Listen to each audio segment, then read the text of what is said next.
Welcome to the Parenting Power Podcast, supporting parents with the real-life tools they need to raise the confident, interdependent people the world needs. Gail Bell and Julie Friedman-Smith interview experts who share their knowledge to assist parents in creating a home environment where kids can thrive. Hi, everyone. Welcome to the Real Life Parenting Podcast. This is Julie Friedman-Smith. And I'm Gail Bell. Tami Forman is the Executive Director of Path Forward, a nonprofit organization that creates mid-career internship programs to ease the transition back to work for women and men after taking a break from raising children or other caregiving responsibilities. We recently read an article by Tami called "Self-Care is Not an Indulgence, It's a Discipline," and we knew that we had to talk to her. Welcome, Tami. Thank you. It's great to be here. Tami, Julie and I both thought your article was spot on. Can you share with our audience why you wrote it and what you hope readers gain from it? Yeah, absolutely. So I'm a regular contributor for Forbes Women, and the editor had sent out a call about interest in self-care, and I had noticed in the media, too, around that time, there was obviously here in the U.S. are living in somewhat contentious times, I think we can safely say. And so there was all this stuff around this idea of self-care, and a lot of it aimed at women, frankly, a lot of it aimed at affluent women, but always sort of in this vein of like, there seemed to be an undertone, I felt, to all of the advice that made it sound like, well, your life has to be crazy and you're running around and you're doing all these things and you're nuts. And then, right, when you're at the breaking point, go have a massage or eat some chocolates or have a bath. And I thought, that's not self-care, right? That's not what it is. It's about doing the little things every day, every week, every month that we need to do to take care of ourselves, that we get enough rest, that we get enough exercise, that we're eating good food, right? And as I thought about it, I thought, well, that's not actually indulgent. I mean, maybe it is in our society, but it's actually discipline, right? It's about being disciplined and doing the things that we need to do to take care of ourselves and to know what we need to do to take care of ourselves and then do those things regularly and consistently. And it doesn't mean that we don't ever get busy or things don't come up, but it just is coming back to that disciplined practice of self-care as opposed to seeing it as this indulgent thing. I also don't love the word indulgence in the sense that I think it, again, triggers for a lot of women guilt, that if self-care is an indulgence, it's something you are meant to feel guilty about doing. And I felt like, no. Self-care is something you need to do and need to be disciplined to do to be the person you need to be in the world, right? For your parents, your kids, your colleagues, right? And the self-care is what enables you to be that person. Well, we couldn't agree with you more at Parenting Power, and we are always sharing with parents. And we've shared your article for sure on our website. But we do say, number one, what does busy mean, right? And two, we are the most sleep-deprived nation ever. So if you can start with one thing, start with a good night's sleep. 100%. I think that for parents and kids, that's essential. There's nothing you can do, I think, as a parent beats making sure you get enough sleep and making sure your kids get enough sleep. Definitely. Tami, how did you get into this place of helping people get back into the workforce? So I had been working for a private software company called ReturnPath. It's a business services company based here in the U.S., and I'd been going along in my career. I'd started there as a non-mother and then had my daughter and my son, was working in corporate marketing and doing that kind of thing. But along the way, ReturnPath started a returnship program for itself, was interested in bringing women back into the workforce, interested in diversifying, particularly their technology departments, knowing that there were amazing women and probably some men, but knowing a lot of amazing women had left the workforce for caregiving and had trouble getting back in. And so they created this program, and I was immediately excited to be part of a company that was doing something that seemed so wonderful and innovative. And of course, the publicist in me was like, and I bet I can get us some good press for this, right? So, so I was pretty canny about that and thought, we can pitch this out to media, and we did get a little bit of media on it. And it sort of mushroomed kind of organically. Some other companies started reaching out to the HR executives at Return Path and saying, hey, could you basically teach our team how to do this? Maybe could we do something as a group? Like, could we do some joint recruiting events and things like that? And it sort of mushroomed to the point that the CEO of Return Path got a phone call from an executive at PayPal saying, hey, we read about this thing that you're doing with these other companies and we'd like to be a part of it. And so his feeling was, hey, there's something here that could be bigger in the world, but it needs to not live inside a private software company that has a whole other business, right? We can't kind of run other companies' HR programs. So I'm going to start a nonprofit. And when he told me he wanted to do that, I was immediately drawn to the idea that it was a good idea, that it was something that should exist in the world, and that I could help him make it exist in the world. And for me, the passion is around women in leadership and women's economic security and intellectual security, right? Like, I want to make sure that women are able to participate at all levels of our society in whatever way, and that they don't get sidelined if they take some time off. So I just felt like it was such an important cause and an important way to make a difference in women's participation.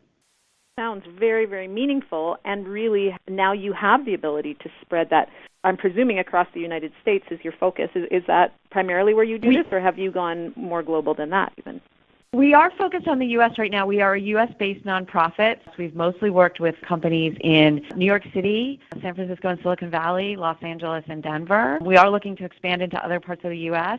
I've gotten some folks asking me about Canada, so we'll see. I think there could be interest there as well. There are some other organizations in other countries that I know of, so I will often point some companies, if they're looking for more global programs, to some other partners that I know of outside of the U.S. But there are plenty of folks here that need employment, so we've been focused there. We've worked with about 40 companies at this point, and several hundred returnees have crossed our paths, so it has been amazingly rewarding and fulfilling and wonderful. And it looks like on your blog there's a lot of information for parents all over to be able to tune in and glean some of the information that you're sharing. Yeah, thank you for pointing that out. Yeah, on our blog, we try to cover a range of things. So we cover certainly topics around returning to your career, and some of it actually falls into the category of advice that is helpful for almost anyone who's navigating a career. And then we also have what I think of as parenting advice, where we talk about the life side of work life. And that's the focus of my Forbes column as well, right? I try to focus on like busting myths around it has to be one or the other, particularly for women. I think that's a trap that a lot of folks get caught in. And so I try to talk about how to make your life fit with your work and make your work fit with your life. That's great. And Julie and I are often speaking to parents saying, just get really clear on when you're at home and when you're at work. And sometimes when parents are working out of the home or because of technology, those lines can get blurred pretty fast. What do you see as the biggest hurdle families deal with when trying to balance that home life and work? It's funny. I wrote a blog post that was similar to my self-care one that was about that I think the secret to work-life balance is self-knowledge. And the reason I say that is because I think it's about knowing what works for you, knowing what gives you energy versus what drains energy, knowing how you work best, knowing how you can work most efficiently and doing that. I think a lot of people in their early career days get into some bad habits around work. I was never a workaholic, so I think I always kind of had to like, hey, let's figure out how I can get this done in a reasonable amount of time, because that's just kind of been my bent even before I had kids. But I see a lot of people that I think get into, both men and women, right, get into these kinds of bad habits around work and just sort of working inefficiently and throwing hours at something as opposed to like, hey, let's see if there's a better way to do this, or do we have to do this just sort of basic time management and project management type stuff. And so when they get into those bad habits, the problem then becomes, that's fine when you're in your 20s for some people, but then when you have kids, it's really difficult. And what happens in a lot of families, honestly, is the woman takes the brunt of that, right? So she cuts back, which can stall her career if she's not managing it right. The father doesn't, because his coding is, no, you keep going. And if anything, I'm going to even work harder, which too many of us associate with working longer because I need to now provide for this family. So then the inequality grows within the home. You see this with gender roles, which often get more pronounced when kids come along. And now you're getting pulled on both sides. And I think that's a trap that a lot of families fall into. And if you can recalibrate both partners, ideally, to think differently about their relationship to work and life and how they can work more effectively and efficiently as partners. I certainly think that would help women's careers tremendously. I think it would help men have better lives because I don't think they get the best deal on the other side of this either. And I think for a lot of families, it would create a lot more financial security in the end. You're not putting all your eggs in one basket, and you're allowing each person to fulfill themselves professionally while also getting work done. On the other side, by the way, I think there's also a lot of extremism around mothering and what we think of as important. I think we just put a lot of emphasis on mothers doing a lot of stuff, some of which may not be needed for sure and may not be fulfilling for a lot of people.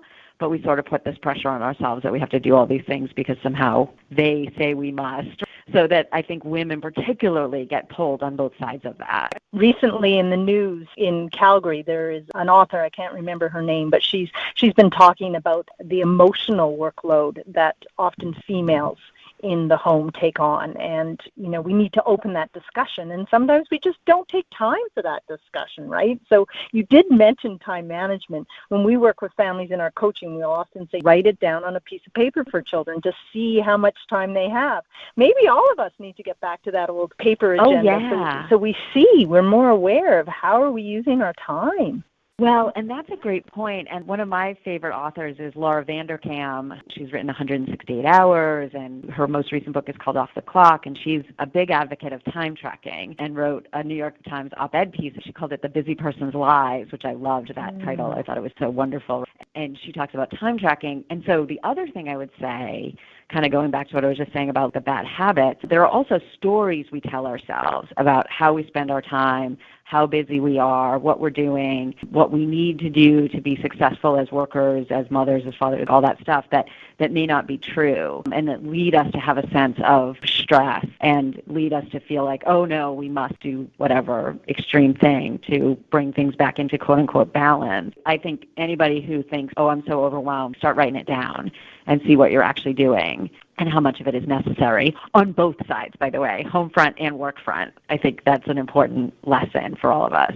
Yes, a lot of clarity there, and I love the way you brought up the topic of self-knowledge before, and really that it is going to be different for every family and possibly even for the different members of the family. At Parenting Power, we talk about there's more than one right way to parent, and we support parents in finding the way that works for their family. And you've really highlighted the fact that it's about knowing what you think is important as opposed to what the world and the media is telling us is so important. Tami, our podcast is called the Real Life Parenting Podcast, and we often ask our guests to share one real-life parenting tool that works for their families. Is there something that you can share with us?